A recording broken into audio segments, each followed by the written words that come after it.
So hey guys what's up, welcome back to my channel. Myself Yuvraj Kamra. जैसा कि पिछले lecture में हमने गैस्ट्रोइंटेस्टाइनल एजेंट्स और एसिडिफायर्स के बारे में पढ़ा था, आज के लेक्चर में हम एसिडिफायर्स के एग्जांपल्स पे पढ़ेंगे, जिसमें हम पढ़ेंगे अमोनियम क्लोराइड और डाइल्यूट HCl के बारे में। तो मिलते हैं वीडियो के एंड। अमोनियम क्लोराइड से अमोनियम क्लोराइड का मोलिकुलर फॉर्मूला है NH4Cl, ठीक है, और इसका मोलर मास होता है 53.5 ग्राम। अब हम ये कैलकुलेट कर सकते हैं। Cl का होता है हमारा 35.5 ग्राम, हाइड्रोजन हाइड्रोजन का होता है 1, तो 4 हाइड्रोजन है तो 4 ऐड करेंगे, 35.5 + 4, देन उसमें हम ऐड करेंगे हमारे नाइट्रोजन का, दैट इज़ 14, तो 39.5 + 14 = 53.5। तो जो अमोनियम क्लोराइड का मोलिकुलर मास होता है दैट इज़, या मोलर मास होता है दैट इज़ 53.5 ग्राम पर मोल।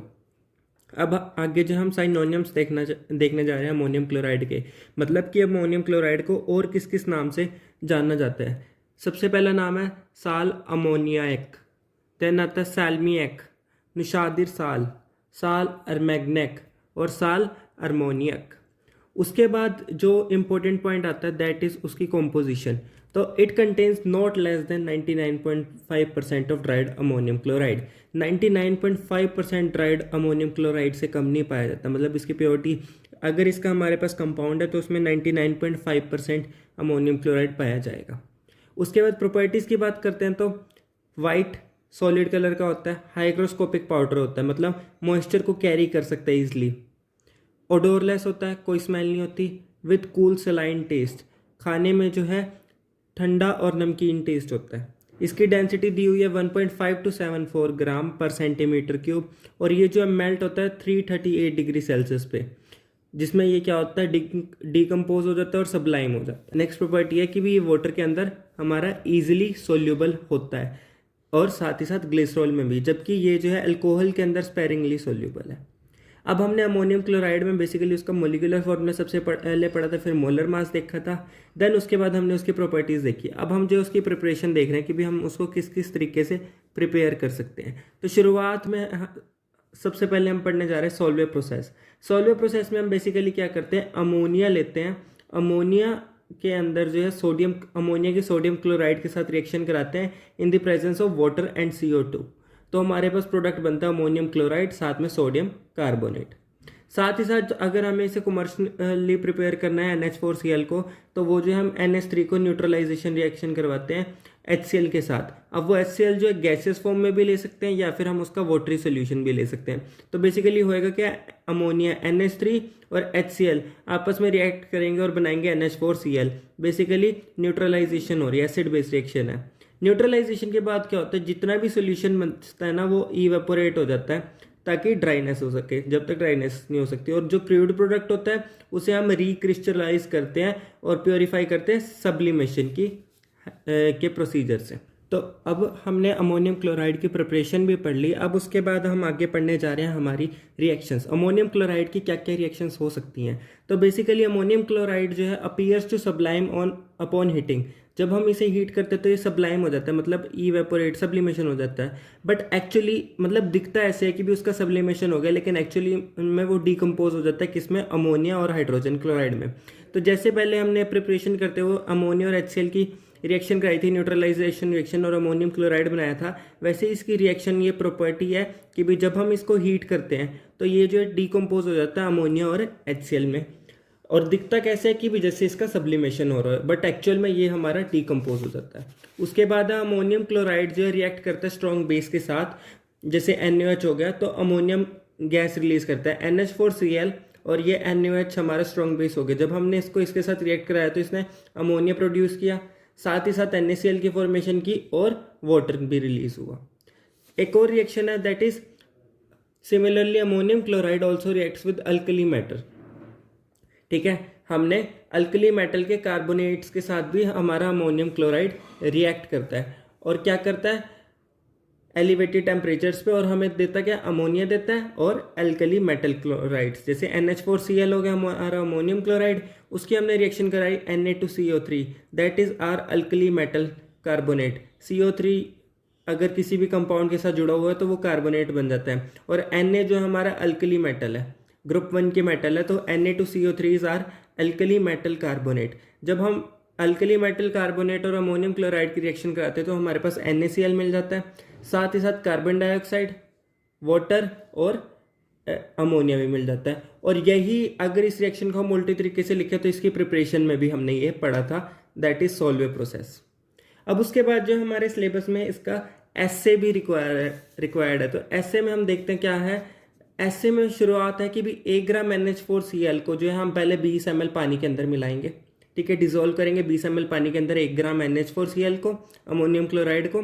उसके अंदर जो हमने 5 ml फॉर्मेल्डिहाइड का मिक्सचर पा दिया और साथ ही साथ फिनोक्थैलिन सॉल्यूशन। फिनोक्थैलिन जो हमारा इंडिकेटर की तरह एक्ट करेगा। 1 से 2 मिनट बाद क्या होगा, हमने इसको स्लोली टाइट्रेट किया 1 मोलर सोडियम हाइड्रोक्साइड के साथ, NaOH के साथ, तो हमारे पास रिजल्ट आ जाएगा। उसमें क्या आया, हमारा रिजल्ट क्या आया, 1 ml of 1 molar sodium hydroxide is equivalent to 53.49 mg of NH4Cl। तो ये जो हमारा ऐसे भी हो गया। अब हमने अमोनियम क्लोराइड पढ़ा है, तो बेसिकली हम ये किसके अंदर पढ़ रहे हैं, हमारे एसिडिफायर्स की तरह यूज कर रहे हैं। तो हम जो है, एक तो प्रॉपर्टी हमें पता लग गया एसिडिफाइंग एजेंट की तरह यूज होएगा, लेकिन उसके साथ साथ और क्या क्या प्रॉपर्टीज हो सकती हैं वो अब हम देखने जा रहे हैं। तो बेसिकली इसके यूजेस क्या हैं, ये जो हमारा सिस्टमिक एसिडिफाइंग एजेंट की तरह होता है, जैसे कि जो कि सीवियर मेटाबॉलिक एल्कलोसिस, जब ज़्यादा एल्कलोसिस हो जाती है, ज़्यादा बेसिक नेचर हो जाता है, तब हम एसिडिफाइंग एजेंट को हमारे यूज़ करते हैं। साथ ही साथ जो ये एक्सपेक्टोरेंट की तरह भी यूज़ किया जाता है हमारी कफ्स की मेडिसिन में। और ये जो इरिटेंट होते हैं हमारे गैस्ट्रिक म्यूकोजा को। एक्सपेक्टोरेंट बेसिकली क्या होते हैं, वो कंपाउंड्स जो हमारे कफ को इंड्यूस कराते हैं। They are irritant to gastric mucosa and may induce nausea and vomiting. ये साथ ही साथ जो हमारे गैस्ट्रिक म्यूकोजल लाइन है उसको भी इरिटेंट होते हैं, तो ये जो हमारे नोजिया वाली फीलिंग भी, मतलब उल्टी जैसी फीलिंग भी करवा सकते हैं और वॉमिट भी करवा देते हैं। Used as nitrogen source in fertilisers.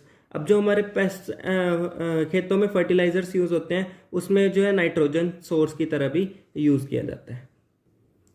Next use है इसका, used as a flux in preparing metals to be tin coated, galvanised और सोल्डर्ड। साथ ही साथ जो फ्लक्स की तरह भी यूज किया जाता है, फ्लक्स ताकि जब मेटल की प्रिपरेशन करते हैं, फ्लक्स जो ऐसे कंपाउंड होते हैं जो कि इम्प्योरिटीज़ को बाहर निकालते हैं, और हम फ्लक्स को इसमें यूज़ करते हैं ताकि हम टिन की कोटिंग कर सकें, साथ ही साथ इसे गैल्वेनाइज भी कर सकें और सोल्डर्ड भी कर सकें। अब इसकी डोसेज के ऊपर डिपेंड करता है। अभी हमने जैसे कि कहा था, इसके यूजेस में पढ़ा था, अमोनियम क्लोराइड जो है सिस्टम एसिडिफायर के साथ साथ जो एक्सपेक्टोरेंट की तरह भी यूज़ करता है। अब हम एक ही दवाई को 2 चीज़ों के लिए यूज़ कर रहे हैं, तो हम उसकी कंसंट्रेशन के ऊपर डिपेंड करेगा ना कि भी वो किस कंसंट्रेशन पे कैसा रोल प्ले कर रही है। तो सिस्टमिक एसिडिफायर की तरह अगर हमें यूज़ करना है तो उसकी डोज होनी चाहिए 1 to 2 ग्राम, लेकिन अगर हमने एक्सपेक्टोरेंट की तरह यूज़ करना है तो इसकी डोज होनी चाहिए 0.3 से 0.5 ग्राम तक। उसके बाद डोसेज फॉर्म में लिखा है इंजेक्शंस में कितनी डोसेज फॉर्म होनी चाहिए। 160 mg इन 30 ml। अगर हमारे पास 30 ml का इंजेक्शन है तो उसके अंदर 160 mg हमारा अमोनियम क्लोराइड होना चाहिए। अगर 100 ml है तो 600 mg, अगर 500 ml है तो 10.7 ग्राम, अगर 1 लीटर है तो 21.4 ग्राम। साथ ही साथ इसकी स्टोरेज की कंडीशंस दी हुई है, that is store in highly closed container, मतलब अच्छे से क्लोज्ड कंटेनर में इसे स्टोरेज करना।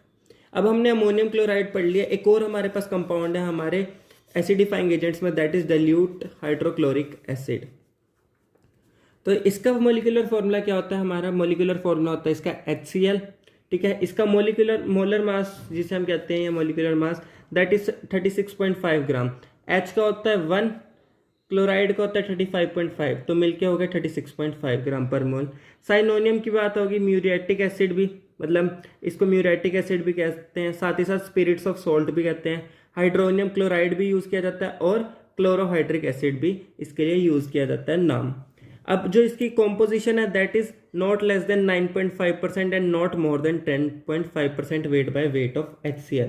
अब जो है हमने पहले बात कर रहे थे जब अमोनियम क्लोराइड की, तो उसकी कंसंट्रेशन जो है इतनी ज़्यादा थी, 99.5% थी एटलीस्ट। यहाँ पर तो 9.5% है एटलीस्ट, और मैक्सिमम भी हमारे पास 10.5% का दिया हुआ है, क्योंकि हम HCl जो हमारा बहुत स्ट्रॉन्ग एसिड होता है, वो अगर हम ऐसे ले लेंगे हमारी बॉडी के अंदर तो वो हमारे म्यूकोजल एपिथेलियम को करोड कर सकती है। उसको प्रिवेंट करने के लिए इसकी कंसंट्रेशन बहुत कम लेते हैं, और दैट इज 9.5 से लेकर 10.5% के बीच में, टू प्रिवेंट रिएक्शन अपॉन। अब वही बात आ गई कि भी चलो अगर हम ले भी लेते हैं तो हमारे इनेमल के साथ तो ये भी अफेक्ट कर सकता है ना, लो कंसंट्रेशन भी। तो इसके लिए हम क्या करते हैं, एसिड को जो हम डाइल्यूट कर देते हैं बहुत ज़्यादा, 25 से 50 वॉल्यूम्स ऑफ वाटर तक या फिर जूस के साथ। और अगर हम इसे लेते भी हैं, अगर हम इसे सिप भी करते हैं तो हम इसे ग्लास ट्यूब, यानी कि जो पाइप होते हैं ना जैसे स्ट्रोज होती हैं, बट वो प्लास्टिक की होती है, हम एक ग्लास ट्यूब की हेल्प से हम इसे अंदर सिप करते हैं, ताकि ये जो है हमारे दांतों का जो इनेमल है उसके साथ रिएक्ट करके उसे करोड ना करे। It is given in conjunction with iron therapy in hyperchromic anaemia and taken during और आफ्टर मील्स। साथ ही साथ जो हमारा डाइल्यूट हाइड्रोक्लोरिक एसिड है उसे जो हम एसिडिफाइंग एजेंट्स की तरह तो यूज़ करते हैं, साथ में जो हम इसे आयरन थेरेपी के साथ भी देते हैं। कब? जिस पेशेंट को हाइपरक्रोमिक अनीमिया हो।